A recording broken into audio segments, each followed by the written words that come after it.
Halo semuanya, perkenalkan kami dari kelompok PKT63 akan menampilkan video pembuatan produk yang kami buat dengan judul Sintesis dan Analisis Mie Instan berbahan baku tepung kentang dan tepung kacang Arab dengan fortifikasi kalsium dari tulang ayam.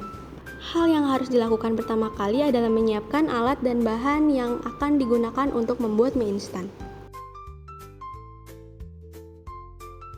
Untuk pembuatan tulang ayam, kita mengupas lengkuas dan jahe. Lalu perasan jeruk nipis dimasukkan ke dalam air yang sudah panas. Lengkuas dan jahe yang tadi kita masukkan ke dalam air, dilanjutkan dengan daun jeruk dan tulang ayam yang ingin kita pakai. Kemudian tulang ayam direbus hingga lunak sekitar 1 jam. Tulang ayam yang sudah lunak dapat dipindahkan ke dalam cobek dan disisih-sisihkan tulang dan dagingnya.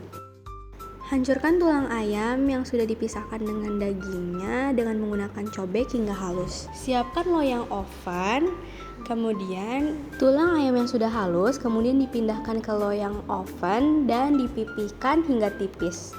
Kemudian di oven pada suhu 150 derajat selama 40 menit. Nah, ini adalah contoh tulang ayam yang sudah kering. Tulang ayam yang benar-benar kering dapat di blender dan kemudian disaring dan diambil serbuk-serbuk yang halusnya saja.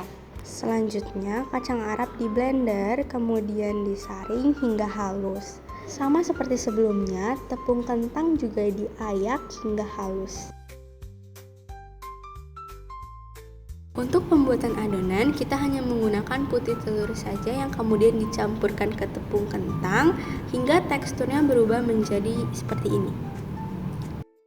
Dilanjutkan dengan penambahan putih telur ke dalam kacang Arab hingga teksturnya menjadi seperti ini. Nah, setelah bahan-bahannya tercampur dengan putih telur, kemudian dicampurkan lagi secara bertahap menggunakan mixer. Bahan yang pertama kali dicampurkan adalah tepung kentang, kemudian dilanjutkan dengan kacang Arab yang akan diaduk hingga rata.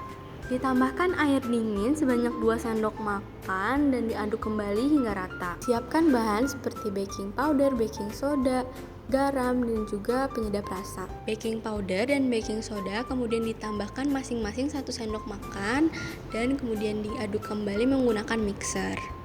Tulang ayam yang sudah menjadi serbuk kemudian dimasukkan ke dalam adonan dan diaduk kembali hingga adonan benar-benar teraduk sempurna. Ambil adonan dan dimasukkan ke piping bag, kemudian piping bag diikat hingga kuat. Siapkan teflon anti lengket, kemudian panaskan air, rebus adonan dengan memutarkan adonan di sekeliling panci. Kemudian adonan yang sudah matang dapat diambil menggunakan sendok dan ditiriskan menggunakan saringan. Mie yang sudah tiris kemudian dimasukkan ke dalam plastik vakum yang berisi silika gel dan kemudian dihisap dengan alat vakum. Enak kok, dapat